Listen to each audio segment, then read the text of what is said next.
Thank you ചേച്ചി, thank you. അക്ഷരാർത്ഥത്തിൽ ചെമ്പകമംഗലം വീട് തകർന്നു. അവിടിപ്പോ ശ്മശാന മൂകതയാ. കഷ്ടം, മഹാ കഷ്ടം. അവിടത്തെ ദുരവസ്ഥയൊന്ന് നേരി പോയി കാണണം ചേച്ചി, എന്നാലേ ചേച്ചിയുടെ മനസ്സൊന്ന് തണുക്കൂ. ശരിയാ നീ പറഞ്ഞത്. സാഹിത്യ ഭാഷയിൽ പറഞ്ഞാൽ മാധുരി മരിച്ചതിന് ശേഷം ചുട്ടുപൊള്ളുന്ന ഒരു മണൽക്കാട് പോലെയായിരുന്നു എന്റെ മനസ്സ്. ഇന്ന കുറെ കാലങ്ങൾക്ക് ശേഷം എന്റെ മനസ്സൊന്ന് തണുത്തത്. എന്റെ മനസ്സും തണുത്തു ചേച്ചി. അതിലുപരി പ്രതികാരം വീട്ടാനായതിന്റെ വലിയ സന്തോഷത്തിലാ മൈഥിലി. ചെമ്പകമംഗലത്തിന്റെ സങ്കടം എന്റെ സന്തോഷ വൈശാഖൻ. കരയണം, അവരെല്ലാവരും കരയണം. അവരെ എല്ലാവരെയും കരയിപ്പിക്കാൻ വേണ്ടിയാ എല്ലാം കളഞ്ഞിട്ട് ഞാൻ ഇവിടെ വന്ന് ജീവിക്കുന്നേ. നീ എന്താ മിണ്ടാതെ നിൽക്കുന്നേ? ഞാനും ചേച്ചിയോടൊപ്പം സന്തോഷിക്കല്ലേ ചേച്ചി. ഇതുപോരാ, നമുക്ക് ആഘോഷിക്കണം. നിനക്കെന്താ വേണ്ടത്? മദ്യം? എനിക്കിപ്പോ വേണ്ടത് മദ്യമൊന്നുമല്ല, പണം, കുറേ പണം. അത് വാതുറന്ന് ചോദിച്ചാ പോരെ? നിന്റെ അക്കൗണ്ട് നമ്പർ ഇങ്ങോട്ട് സെൻഡ് ചെയ്യും. എത്ര പണം വേണമെന്ന് പറയും, മടിക്കണ്ട.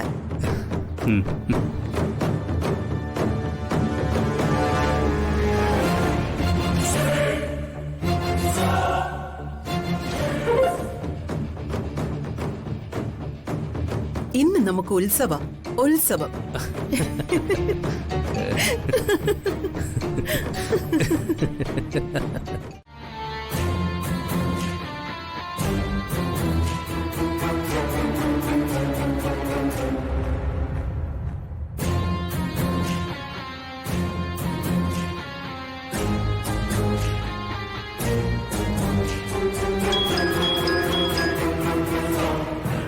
ആ മൈഥിലി, അവിടുത്തെ വിശേഷങ്ങൾ അറിയാൻ വേണ്ടി ഞാനിങ്ങനെ കാത്തു നിൽക്കുമായിരുന്നു. എനിക്ക് തോന്നുമ്പോ നിന്നെ അങ്ങോട്ട് വിളിക്കാനും പറ്റില്ലല്ലോ. ദൈവത്തെ ഓർത്ത് വിളിക്കരുത്. ഇവർക്ക് സംശയം വരാൻ ഒരു കാരണവശാലും ഇടയാക്കരുത്. ഒരു തരത്തിലാ ഞാനിവിടെ അഡ്ജസ്റ്റ് ചെയ്ത് ജീവിക്കുന്നത്. അതെനിക്കറിയാം. അതിരിക്കട്ടെ, അവിടുത്തെ കാര്യങ്ങൾ വിശദമായിട്ടൊന്ന് പറ. വിശദമായിട്ടൊന്നും പറയാൻ പറ്റില്ല. എപ്പോഴാ ഇതുവഴി ആരെങ്കിലും വരുന്നതെന്ന് അറിയാൻ വയ്യ. ഇവിടെ ഇപ്പൊ വീണ്ടും ജോത്സനെ വിളിക്കാൻ പോവാ. ഒരു ഈച്ച മൂളി പറഞ്ഞാ മതി, അപ്പൊ ഈ വീട്ടിലെ ജോത്സനെ വിളിക്കും. ജോത്സനോ? ഏത് ജോത്സനെ വിളിക്കാൻ പോകുന്നത്? ആ ജോത്സന്റെ പേരെങ്ങാനും നീ കേട്ടോ? കേട്ടു, ഒരു തിരുമേനിയാണത്രേ. വാഴപ്പാടി രുദ്രൻ നമ്പൂതിരിപ്പാട്. വാഴപ്പാടി രുദ്രൻ നമ്പൂതിരിപ്പാട്. വെറുതെ മനസ്സിലാ പേര് കിടക്കട്ടെ. ആട്ടെ, എന്തിനാ ഇപ്പൊ അയാളെ വിളിച്ചു വരുത്തുന്നത്? ഇവിടെ മൊത്തം പ്രശ്നങ്ങളല്ലേ. പ്രധാനമാ നന്ദിനിയുടെ മാറാ രോഗം.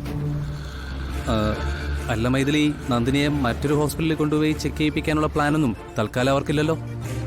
അതൊന്നുമല്ല, ക്യാൻസർ തന്നെയാണെന്ന് വിശ്വസിച്ചിരിക്കുക. ജോത്സനെ വിളിപ്പിക്കാനാ തിടുക്കം, അല്ലാതെ അടുത്തുള്ള ഡോക്ടറെ കാണാനല്ല. മരക്കഴുതുകൾ. കാര്യങ്ങളെല്ലാം നമുക്ക് അനുകൂല. അതുകൊണ്ട് ഈ അവസരം നന്നായിട്ട് വിനിയോഗിക്കണം. നന്ദിനി ഏട്ടത്തിക്ക് മാറാ രോഗമാണെന്നുള്ള തരത്തിൽ പ്രചരിപ്പിക്കുകയും ആ വിധത്തിൽ പെരുമാറുകയും വേണം. എന്തൊക്കെ വേണോന്ന് അതെങ്ങനെ വേണോന്ന് നീ പറഞ്ഞാ മതി. എല്ലാം ഞാൻ പറഞ്ഞു തരാം. അന്ന് ഞാൻ കൊടുത്തുവിട്ട ആ മെഡിസിന്റെ ബാക്കി കയ്യിലിരിപ്പില്ലേ? ഉണ്ടോ? ഉണ്ടല്ലോ. ഇവൾ ആരോടായി ഫോണിൽ സംസാരിക്കുന്ന? അല്ല, നന്ദിനി ഏട്ടത്തി കൂടുതൽ കഴിക്കുന്ന ഭക്ഷണം ഏതാ? കഞ്ഞി.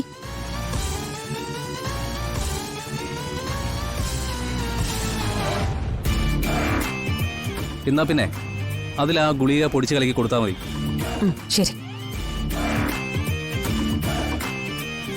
ഇവള് കഞ്ഞി എന്ന് പറഞ്ഞു, ബാക്കിയൊന്നും കേട്ടില്ലല്ലോ.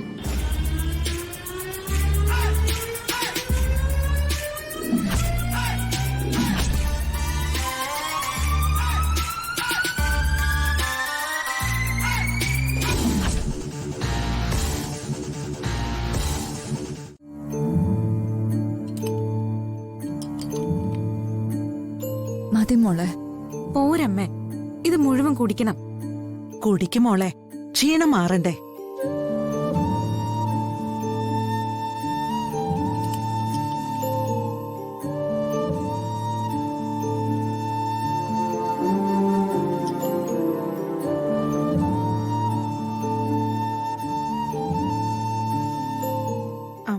എന്തായാലും നമുക്ക് ചോറൂണ് മാറ്റിവെച്ചേ പറ്റൂ.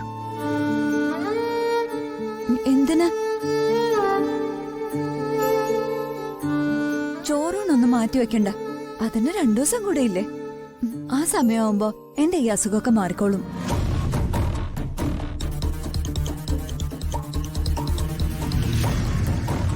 ദൈവമേ, എന്റെ അമ്മയോട് എന്താ ഞങ്ങൾ മറുപടി പറയാ?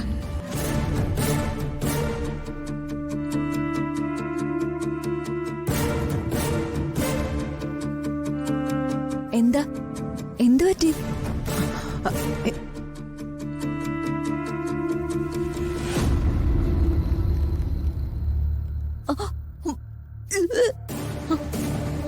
അമ്മേ, അമ്മേ, മോളെ, അമ്മേ, അമ്മേ, അയ്യോ മോളെ, അമ്മ എന്താ? മോളെ, അമ്മ എന്ത് പറ്റി? മോളെ നന്ദിനി,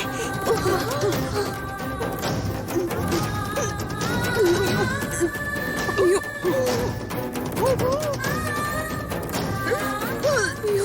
അമ്മേ, മോളെ, തുടങ്ങി ഇടിവാള്, ചെമ്പകമംഗലത്തെ മരതക വാള്. മോളെ, അമ്മേ.